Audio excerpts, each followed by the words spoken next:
اور اگر اللہ لوگوں کو ان کے ظلم کے سبب پکڑنے لگے تو ایک جاندار کو زمین پر نہ چھوڑے، لیکن ان کو ایک وقت مقرر تک مہلت دیے جاتا ہے، پھر جب وہ وقت آ جاتا ہے تو ایک گھڑی نہ پیچھے رہ سکتے ہیں نہ آگے بڑھ سکتے ہیں، اور یہ اللہ کے لیے ایسی چیزیں تجویز کرتے ہیں جن کو خود ناپسند کرتے ہیں،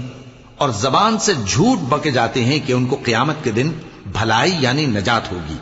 کچھ شک نہیں کہ ان کے لیے دوزخ کی آگ تیار ہے، اور یہ دوزخ میں سب سے آگے بھیجے جائیں گے۔